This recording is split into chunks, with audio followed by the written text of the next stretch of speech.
মাৰ্ঘেৰিটাত পথ নিৰ্মাণত দুৰ্নীতি। মাৰ্ঘেৰিটা সমষ্টিৰ অন্তৰ্গত কুজুপথৰ নতুন গাঁও আৰু তৰিবাৰী সংযোগী পথ নিৰ্মাণত অনিয়ম সংঘটিত হোৱাৰ অভিযোগ উত্থাপন হৈছে। দুৰ্নীতিমুক্ত অসম গঢ়াৰ কথা কোৱা মুখ্যমন্ত্ৰী হিমন্ত বিশ্ব শৰ্মাৰ চকুত ধূলি দি পাপু শৰ্মাৰ নেতৃত্বত চলা BIPL কোম্পানীয়ে সংঘটিত কৰিছে দুৰ্নীতি। তিনিচুকীয়া জিলাৰ মাৰ্ঘেৰিটা সমষ্টিৰ অন্তৰ্গত কুজুপথৰ নতুন গাঁও আৰু তৰিবাৰী সংযোগী পথ নিৰ্মাণত অনিয়ম সংঘটিত হোৱাৰ অভিযোগ স্থানীয় ৰাইজৰ। তথ্য অনুসৰি RIDFৰ অধীনত নিৰ্মাণ হৈ থকা এই পথটো নিৰ্মাণৰ দায়িত্বত আছে ঠিকাদাৰ পাপু শৰ্মা। মন কৰক এই দৃশ্যলৈ। ছাইড বাম নিৰ্মাণ নকৰা মাটিৰ ওপৰত কাৰ্পেটিং কৰাৰ ফলত চপৰে হাতেৰে এৰুৱাব পৰা হৈছে নতুনকৈ নিৰ্মাণ হৈ থকা পথটো। ধূলিৰ ওপৰত কাৰ্পেটিং কৰাৰ ফলত চপৰে এনেদৰে এৰি গৈছে বহুকেইটা স্থানত।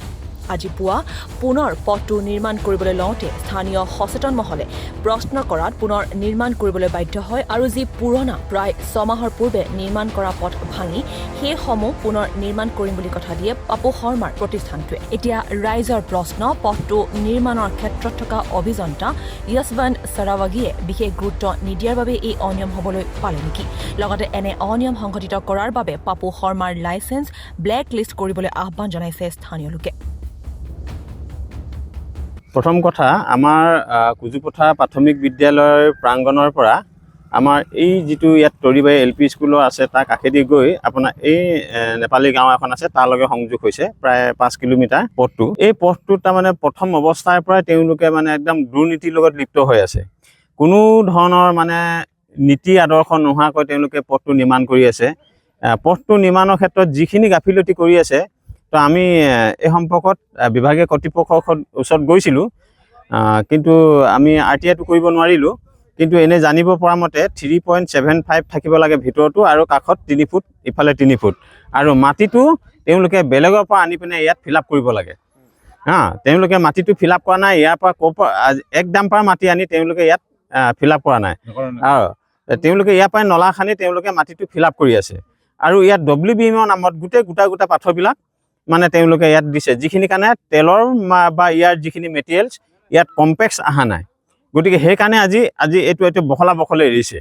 গতিকে আমি অসম চৰকাৰৰ মুখ্যমন্ত্ৰী ডাঙৰীয়াক ইয়াৰ যোগেদি আহ্বান জনাইছোঁ, তিনিচুকীয়া জিলা প্ৰশাসনক আহ্বান জনাইছোঁ, PW যিজন মানে বিষয়া তেখেতকো আহ্বান জনাইছোঁ যে আমাৰ এই কুজু গাঁৱৰ যিটো পথ, এই পথটো বহুত দিনৰ মূৰত চৰকাৰে আমাক এটা দিছে।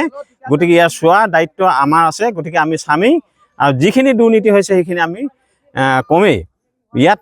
গতিকে কোনে কি জড়িত হৈ আছে তেওঁলোকৰ ওপৰত মানে আমাৰ এটাই অনুৰোধ যে আমাৰ যিখিনি ক্ষতি হৈছে এইখিনি আমাক মানে শুদ্ধভাৱে পথটো নিৰ্মাণ কৰি দিব লাগে।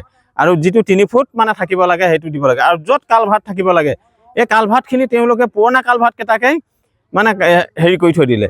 আৰু ইয়াত মানে কোনো ধৰণৰ মানে কালভাৰ্টকেইটাৰ ওচৰত তেওঁলোকে ছাইডত যিটো থাকিব লাগে এটা মানে বাউণ্ডাৰী ৱাল, সেইটোও নাই। পুৰণা কালভাৰ্টটোকে তেওঁলোকে পুতি এনে ইয়াত মানে দিয়াৰ নামত মানে ঢাক ঢোল বজাই আছে। গতিকে আমি ঠিকাদাৰজনক ব্লেক লিষ্টেড কৰিবৰ কাৰণে আহ্বান জনাইছোঁ। তেওঁলোকক অসমৰ কোনো জেগাতে যাতে BPLক মানে এইটো মানে কাম দিবই নালাগে।